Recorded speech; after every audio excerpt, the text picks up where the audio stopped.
dear students, welcome to our YouTube channel, Online Educator Mathematics. So today we are going to discuss part number 5 of class 11 and we are discussing example number 4. So example number 4 is the minute hand of a watch is 1.5 centimeter long. यानी कि किसी भी watch का minute hand आपको बताया गया कि वो 1.5 सेंटीमीटर लॉन्ग है. तो सपोज कर लेते हैं कि एक वॉच है हमारे पास जिसका मिनट हैंड ये होगा और ये इस तरीके से इतना लंबा यानी कि 1.5 सेंटीमीटर लॉन्ग है ये, तो 1.5 और इस तरीके से ये रिवॉल्व करेगा, मूव करेगा. ये हो गया हमारा रेडियस, यानी कि आप जो क्वेश्चन है उसमें आपको रेडियस गिवन है. तो क्वेश्चन को देखते हुए हम लोग डेटा को लिखते चले जाते हैं. तो गिवन में हमारे पास क्या है, तो गिवन में थीटा इज इक्वल थीटा है R, radius is equal to 1.5 centimetre. Clear है ये. मैं निकाल ये लेंथ दिया हुआ था. How far does it move in 40 minute. अब 40 मिनट में कहा जा रहा है कि ये कितना मूव करें, कि टाइम आपको दिया गया 40 मिनट. 40 मिनट. अब सिंपल सा बात है कि 40 मिनट में अगर ये मूव करता है तो क्या एक सेंट्रल एंगल कहीं पे बनाएगा. अगर ये सेंट्रल एंगल बनाता है तो यहाँ तक अगर लेते हैं तो क्या होगा, ये 15, यहाँ आते हैं तो हाफ एन आवर, तो यानी कि यहाँ तक से ज़्यादा होगा हाफ एन आवर से, तभी तो 40 होगा ना. तो ये वाला जो एंगल होगा, ये एंगल कितना होगा 40 मिनट. तो ये हमें थीटा पता करना होगा कि थीटा कितना, यानी कि जो सेंट्रल एंगल है वो कितना बन रहा है सेंट्रल एंगल. और उसी से हमको निकालना है कि कितना डिस्टेंस ट्रैवल रहा है, कि ये टिप है वो कितना डिस्टेंस ट्रैवल किया. मतलब ये ट्रैवल किया मतलब क्या है, ये लेंथ को ट्रैवल कर रहा है, एल को, आर्क लेंथ. तो और हम लोग रिलेशन जानते हैं आर्क लेंथ का क्या होता है, तो theta is equal to relation होता है एल बाई आर. यानी कि हमें एल पता करना है और एल पता करना है तो फॉर्मूला क्या हो जाएगा, L equal to R theta. ये होगा. और हम जो थीटा फाइंड करेंगे वो किसके टर्म में फाइंड करेंगे, वो टर्म फाइंड होगा हमारा, टर्म जो रहेगा वो पाई के फॉर्म यानी कि रेडियन के फॉर्म में रहेगा.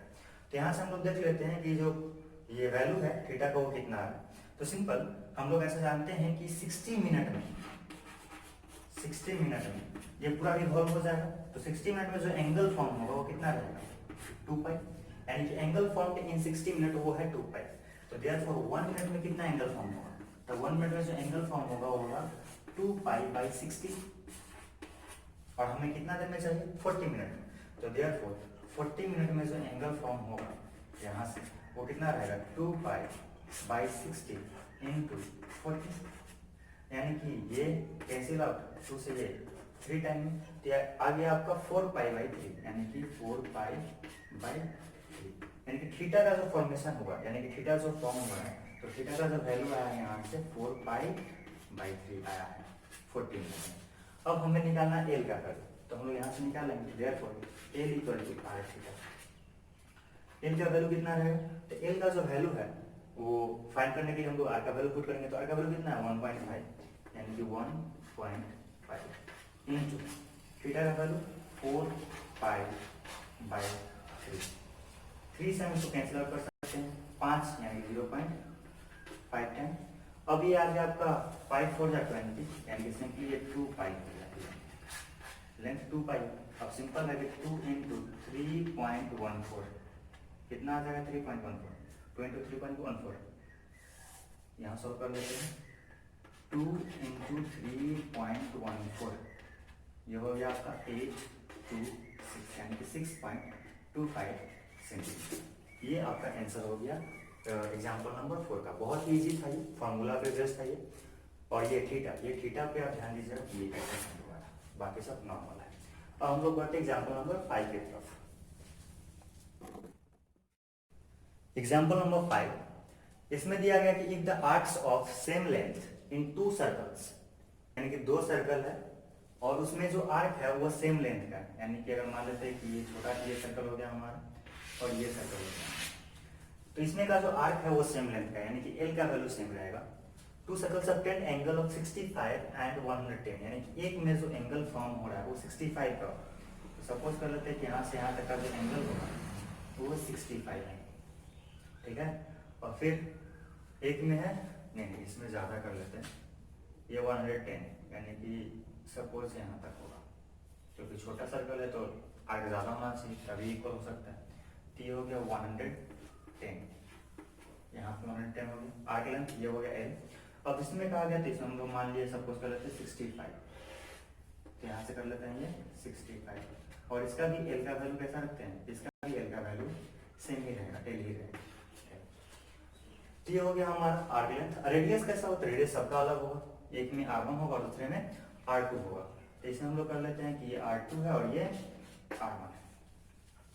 चलिए आगे देखते हैं। तो रेडियस निकाल का रेशियो फाइंड करना है, find the ratio of the radius, ratio of the radius. तो पहले में क्या है 65 है, तो ये R1 और ये R2। चलिए अब हम लोग को सिंपल फॉर्मूला से ये सॉल्व कर लेना है, रेडियस पता करना है। तो सिंपली हम लोग जानते हैं क्या, theta equal to L by R.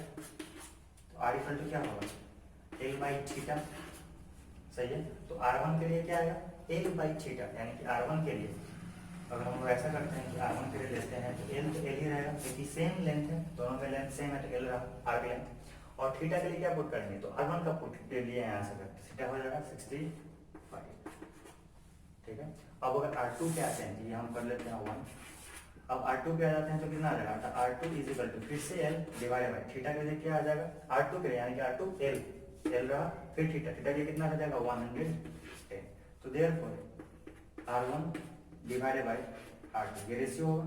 तो रेशियो कितना हो गया, L divided by 65, L divided by 110। L से L कैंसिल आउट हो गया, ये 100 जो है वो जंप करके ऊपर चला जाएगा, यानी कि 100 बाई 60,000।